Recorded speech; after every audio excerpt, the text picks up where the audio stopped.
I've been covering pop culture long enough to know that nothing stirs up curiosity quite like the invisible threads connecting former bandmates, especially when that band was the kind of global phenomenon that turned five lads from the UK into household names overnight. And yet, here we are, years after the hiatus, and there's this one glaring detail that refuses to make sense no matter how many timelines you piece together. According to multiple reports and carefully tracked public appearances, Tomlinson has never actually sat down with the producers and songwriters who helped craft Harry's Styles' solo sound. Think about that for a second. We're not talking about a casual run-in at a pub. We're talking about deliberate creative relationships that reshaped pop radio. And somehow, the guy who once shared a tour bus with Harry for nearly half a decade hasn't exchanged a handshake with the minds behind tracks like Watermelon Sugar or As It Was. It feels like a glitch in the Matrix, and once you start pulling at that thread, the whole tapestry of their post-band dynamics starts to look a lot more intricate than any of us assumed. Now, I know what some of you are thinking. Maybe it's just logistics. London is a big city and Los Angeles is even bigger, and these guys have been sprinting in opposite creative lanes ever since the hiatus button got pressed. But here's the thing. This industry is smaller than you'd believe. Kid Harpoon and Tyler Johnson, the Grammy-winning duo who co-wrote and produced the bulk of Harry's solo catalog, have been all over the scene. They've worked with artists who orbit the same festival circuits that Louis headlines. They've been in rooms with people who have Louis on speed dial, and still, sources close to the situation insist that a formal introduction has simply never happened. It's almost as if there's an unspoken force field around that particular meet-cute, and every time the universe nudges them closer, the universe gets politely declined. That's not me reading into tabloid whispers. That's me looking at the sheer statistical improbability and saying out loud what plenty of fans have felt in their gut for years. So what's really going on? To understand it, you have to zoom out and appreciate the strange, contradictory beauty of their solo identities. Louis, from day one, positioned himself as the heart-on-his-sleeve, rock-influenced storyteller, the guy who'd rather play a sweaty club show and stare into the eyes of his fans than chase chart alchemy with a trending producer. His collaborative circle reflects that. He's brought in longtime friends, indie pop writers, and the kind of people who value lyrical rawness over radio sheen. Meanwhile, Harry's camp, especially the core team he assembled for Fine Line and Harry's House, is a meticulous pop soul machine that chases a different kind of perfection, sonic escapism, playful ambiguity, and grooves that feel like vintage sunshine. They're not just different sounds. They might as well be different planets orbiting the same former boy band sun. And that divergence, according to many insiders, isn't a feud. It's just a natural, almost comically clean split. Two people who needed to become the opposite of what they were to find themselves, and their creative worlds never had to collide because the whole point was to build something entirely their own. But hold on, because if you think that's the full picture, you're skipping the emotional layer that makes this genuinely compelling. I've spoken to people close to both camps over the years. Nothing official, just the kind of quiet industry chatter that eventually paints a strange portrait. And the recurring theme isn't tension, it's tenderness coated in a thick layer of British avoidance. Imagine you've walked through a life-changing chapter with someone. You've grieved losses together, you've celebrated world records together, and then you decide to rebuild your entire artistic identity from scratch. Meeting the new builders could feel almost intrusive, like peeking behind a curtain that isn't meant for you. It's not about animosity. It might actually be about a profound, unsaid respect that says your new world is yours, and I'm gonna love it from the outside, because stepping inside would mean revisiting a version of us that we've both gently packed away.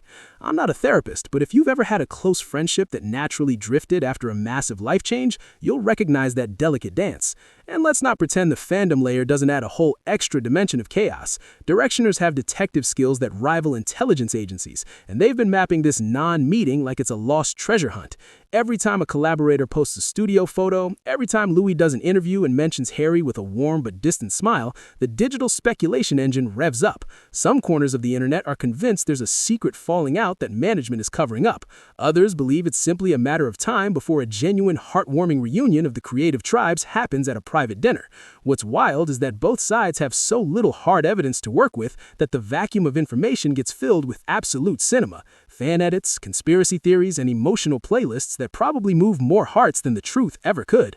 The reality, as far as I can attest from following this for years, is far simpler and far quieter. But simplicity doesn't always make headlines, so the mystery continues to balloon. Here's where I'll pause and give you a little nugget that made me genuinely chuckle when I first heard it.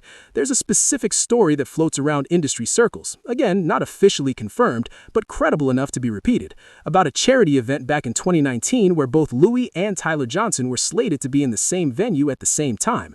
The seating arrangements, the after-party layout, the whole evening was engineered in a way that would have made a casual introduction almost inevitable. And yet, through a series of small, almost absurd scheduling quirks, they missed each other by minutes. Louis apparently left early to catch a flight for a family commitment. Tyler got stuck in a conversation with a label exec.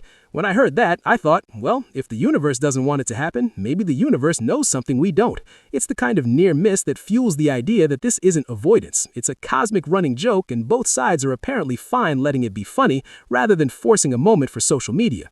But let's flip the lens for a moment and put on our empathy glasses, because I think there's something deeply relatable here that gets lost when we frame it as celebrity intrigue. We've all had that era of our lives that we treasure but don't necessarily want to drag into our present. For Louis, his solo path has been marked with brutal honesty, losing his mother, becoming a father, channeling pain into music that feels like diary pages set to chords. Harry's path has been more about escapism and joyful theatricality. To have the producers who shaped Harry's joyful sonic world suddenly sit across from Louis, who built his art on vulnerability and grief, could feel emotionally jarring in a way that doesn't serve either of them. It's not that they can't coexist, it's that the context of their connection might be so rooted in the past that introducing the present-day architects could disrupt the careful peace they've both found. That's my take anyway, not as a mega fan with a bias, but as someone who sees two adults navigating a profoundly weird circumstance with the kind of grace that avoids unnecessary pressure. Now, before you think this is all emotional speculation, let's ground ourselves in what we do know from their own mouths. Louis has repeatedly said in interviews that he and Harry are on good terms, that they text occasionally, that there's no bad blood. Harry, in his famously elliptical way, has referenced fond memories of the band days without ever singling out current relationships.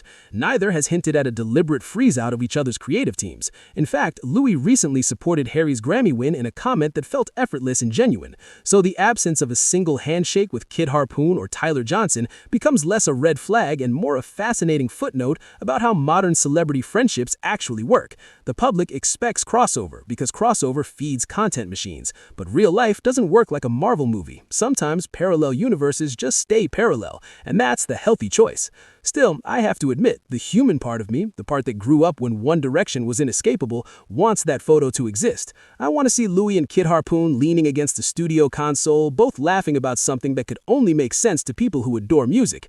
Not because it would confirm anything, but because it would close a loop that's been dangling in the pop culture sky for too long. The fact that it hasn't happened yet might just be proof that the most genuine bonds don't require public validation. Or maybe, just maybe, they're waiting for the perfect moment when the cameras aren't around and the internet can't turn a casual meeting into a 14-part TikTok analysis series.